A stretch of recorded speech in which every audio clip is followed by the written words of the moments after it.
My dear students, I am Kumar A N Shahdeo. मेरा नाम doctor Kumar A N Shahdeo है। HOD commerce, Marwari college Ranchi, a constituent and autonomous unit of Ranchi university Ranchi.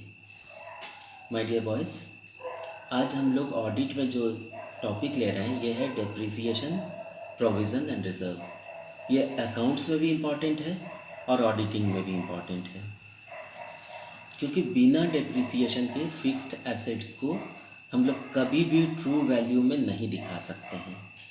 हर एक fixed asset का एक expected life होता है, जिसको कि लाइफ एक्सपेक्टेंसी कहते हैं या इफ़ेक्टिव लाइफ कहते हैं।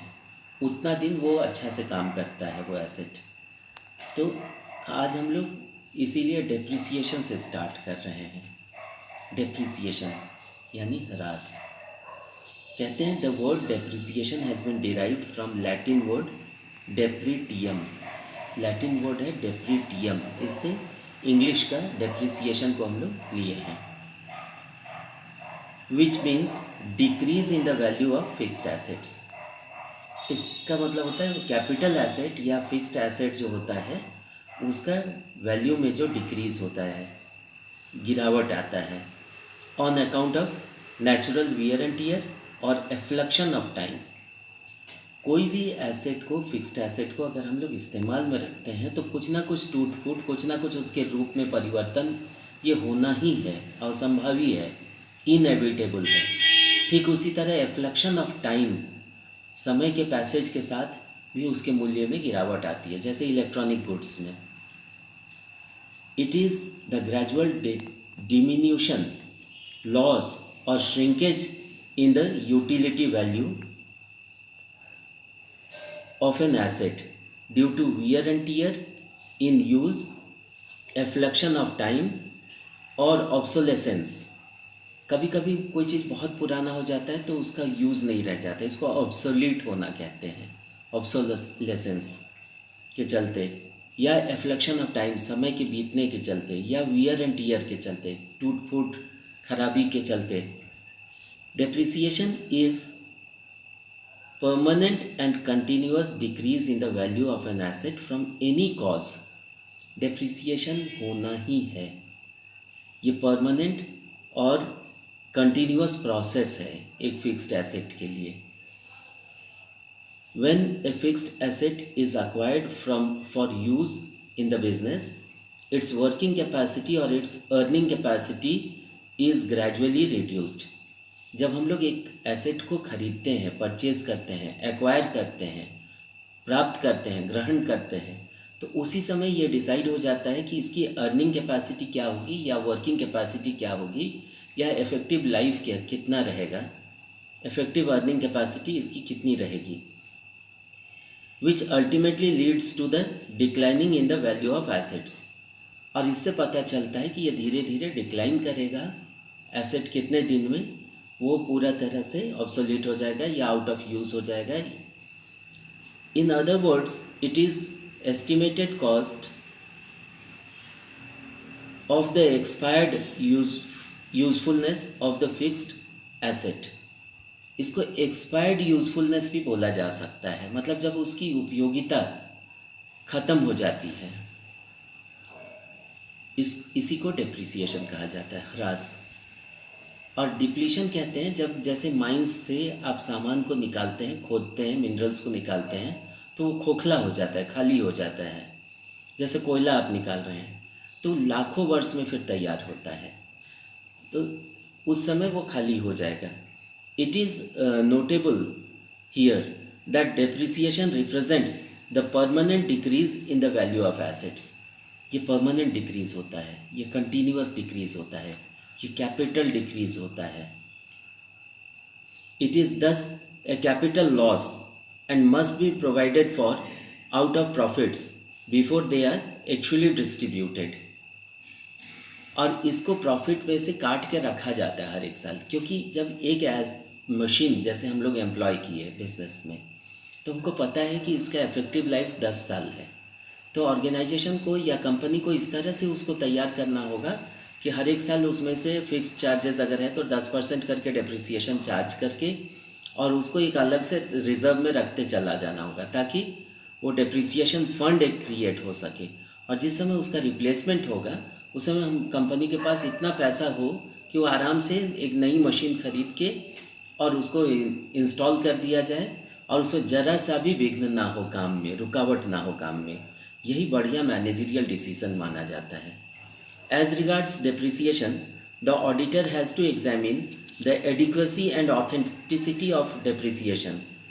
यहाँ ये भी ज़रूरी है कि अंकेक्षक एडिक्वेसी मतलब सफिशिएंट डेप्रिसिएशन चार्ज हो रहा है और नियम से हो रहा है, ऑथेंटिसिटी को चेक कर ले कि कहीं कोई गड़बड़ नहीं है, अकाउंटिंग प्रिंसिपल्स को वायलेट नहीं किया जा रहा है, being provided in the books of accounts of the organisation.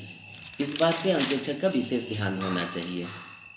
If this is not done, the statements of profit and loss as well as the balance sheet will reveal misleading and incorrect results. जब depreciation सही तरीक़ा से charge होगा तभी profit and loss में net profit शुद्ध रूप से सही तरीके से दिखाया जा सकेगा और बैलेंस शीट में वास्तविक आर्थिक स्थिति को दिखाया जा सकेगा व्यवसाय का।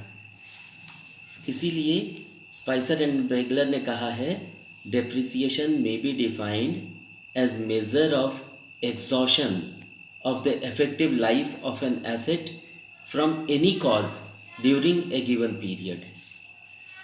और अकाउंटिंग स्टैंडर्ड 6 डेप्रिसिएशन अकाउंटिंग में कहा गया है, AS 6 जिसको कहते हैं हम लोग, depreciation is a measure of the wearing out consumption और other loss of the value of depreciable asset arising from use, effluxion of time, obsolescence through technology and market charges.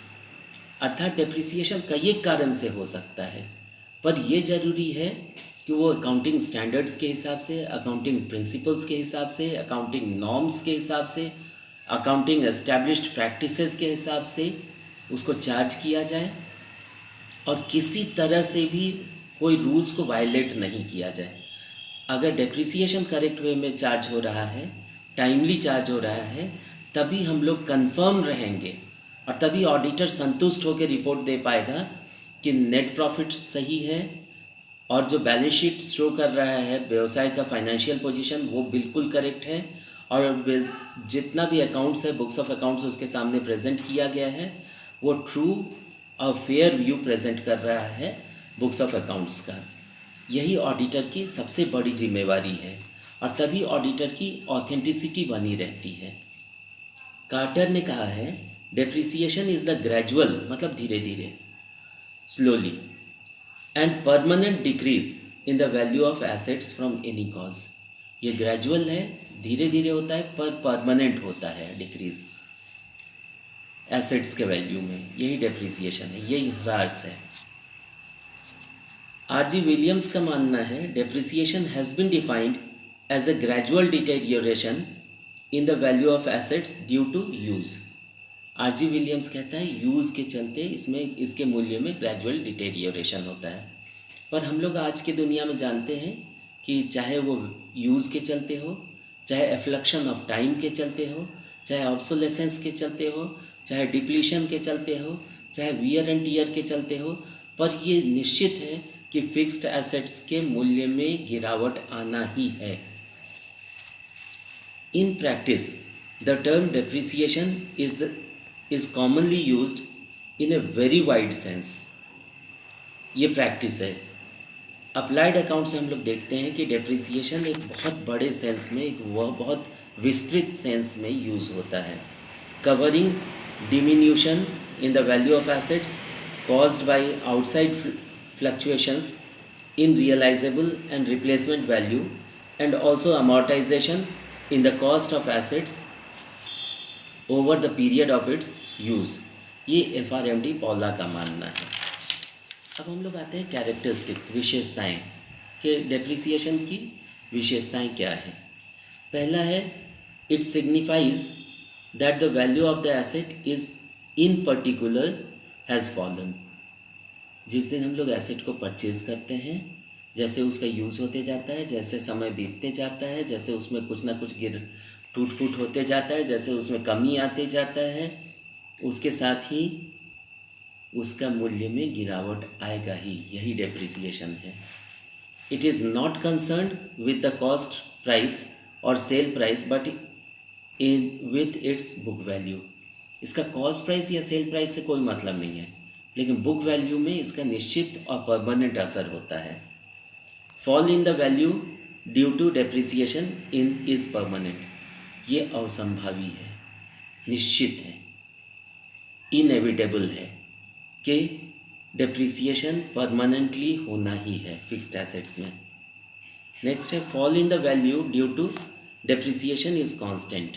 ये कांस्टेंट है, होना ही है, कंटिन्यूअस है। It is concerned with fixed assets only. Depreciation fixed assets में होता है, वो फ्लक्चुएटिंग एसेट्स में या फिक्टिशियस एसेट्स में नहीं होता है। Depreciation may arise due to any reason. Depreciation के कई कारण होते हैं, वो अभी हम लोग डिस्कस कर चुके हैं। Decrease in the form of depreciation continues till the whole life of the asset. जब तक एसेट है उसका डेप्रिसिएशन होगा ही, ह्रास। अब आते हैं हम लोग causes for providing depreciation. Depreciation क्यों चार्ज करना ज़रूरी होता है, इसके पीछे कारण क्या है? तो पहला तो है वियर एंड टीयर। मनुष्य का नियम है कि वो जितना भी सावधानी से किसी चीज़ को यूज़ करे, कुछ ना कुछ टूट फूट होगा ही फिक्स्ड एसेट में। दूसरा है फ्लक्शन ऑफ टाइम। जैसे कंप्यूटर में होता है, जनरेशन होता है, तो जैसे समय बीतते जाएगा उसका मूल्य में गिरावट आते जाता है। ऑब्सोलेसेंस, पुराना पड़ जाना, वो टेक्नोलॉजी पुराना पड़ गया, या आज वो अब लोकप्रियता में नहीं है, यूज़ में नहीं है, तो इसके चलते भी डेप्रिसिएशन होता है। डिप्लीशन ऑफ एसेट्स, जैसे माइंस वगैरह में खनिज का है कि उसको निकालते जाने से वो ख़त्म हो जाता है, डिप्लीशन हो जाता है। एक्सीडेंट, मनुष्य चाहे जितना सावधान रहे, गाड़ी वगैरह में, ट्रांसपोर्ट की चीज़ों में एक्सीडेंट्स होना ही होना है। डिटेरियोरेशन, उसके मूल्य में निरंतर गिरावट, स्थिति में गिरावट। Fall in market value, depreciation का एक और महत्वपूर्ण कारण होता है मार्केट वैल्यू में गिरावट। Objects of and importance of providing depreciation, उद्देश्य क्या होता है, इसका महत्व क्या है, क्यों ज़रूरी होता है डेप्रिसिएशन चार्ज करना, प्रोवाइड करना। हम लोग जानते हैं कि एक बार जब हम लोग किसी स्थिति को प्राप्त कर लेते हैं तो उससे नीचे जाके काम नहीं कर सकते हैं। जैसे आज कंप्यूटराइजेशन आ गया है, ऑटोमेशन का ज़माना है, तो अब हम लोग सब काम मैनुअली नहीं कर पाएंगे, सब काम हाथ से नहीं कर पाएंगे। तो जब एक बार एक मॉडर्नाइजेशन के स्टेज को हम लोग प्राप्त कर लेते हैं तो अब कोशिश ये किया जाता है कि हमेशा उसका मॉडर्न वर्जन अवेलेबल हो, उपलब्ध हो व्यवसाय के लिए, कंपनी के लिए, उत्पादन के लिए। इसलिए उद्देश्य इसका ये है डेप्रिसिएशन प्रोवाइड करने का। पहला है to provide perfect knowledge of the cost price, किसी भी चीज़ के कॉस्ट प्राइस का सही नॉलेज हो। दूसरा, presentation of the correct profit, सबसे ज़रूरी है। अगर डेप्रिसिएशन सही तरीक़ा से चार्ज हो रहा है तभी करेक्ट प्राइस, करेक्ट प्रॉफिट दिखेगा, अन्यथा वो मैनिपुलेशन हो जाएगा उसमें।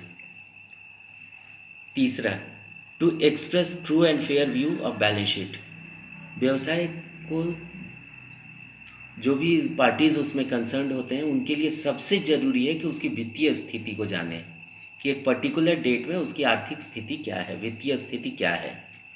चौथा है रिप्लेसमेंट ऑफ फिक्स्ड एसेट्स, ये ज़रूरी है काम निर्बाध रूप से चलता रहे, कंपटीशन में हम लोग स्टैंड करें, मार्केट में अवसर हाथ से नहीं निकले, इसके लिए फिक्स्ड एसेट्स का एकदम टाइमली रिप्लेसमेंट होना चाहिए और किसी तरह का काम में रुकावट ना हो। तो फिक्स्ड एसेट्स के रिप्लेसमेंट के लिए भी डेप्रिसिएशन प्रोवाइड करना ज़रूरी होता है। अगला है प्रिवेंशन ऑफ कैपिटल इरोजन, जैसे सॉइल इरोजन होता है, मिट्टी का कटाव।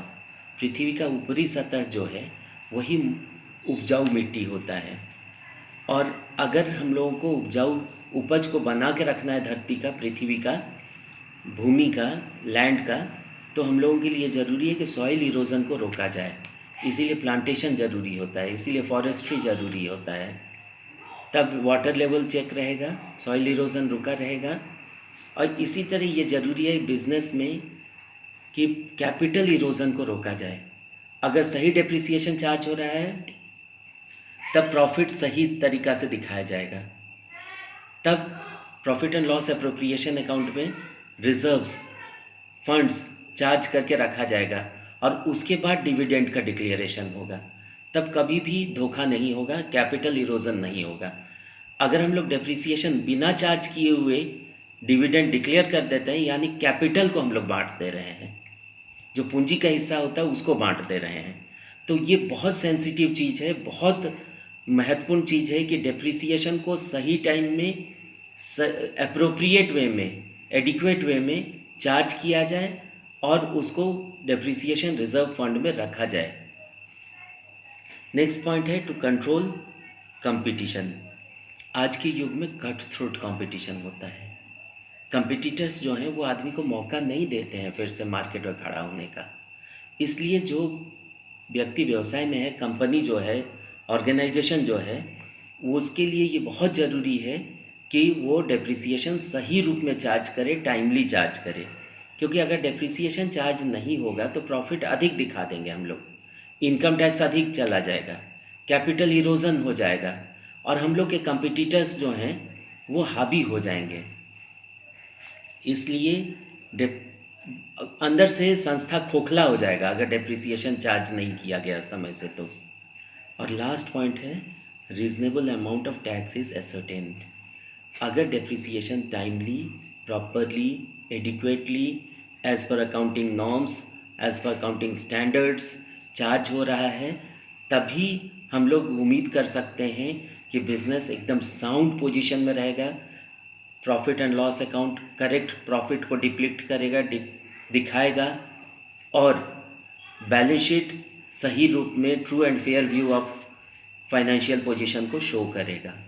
इसलिए ये बहुत इम्पॉर्टेंट चीज़ है, सेंसिटिव चीज़ है, इमेंस इंटरेस्ट का चीज़ है अकाउंट्स के लिए और ऑडिट के लिए कि डेप्रिसिएशन सही ढंग से सही समय में चार्ज किया जाए और उसको सही फॉर्म में रखा जाए। डेप्रिसिएशन रिजर्व फंड बना के, डेप्रिसिएशन फंड क्रिएट करके, ताकि व्यवसाय निर्बाध गति से चलता रहे और जो डिसीज़न मेकर्स हैं बिजनेस में उनके सर पे कभी बोझ ना आए, प्रेशर ना बने।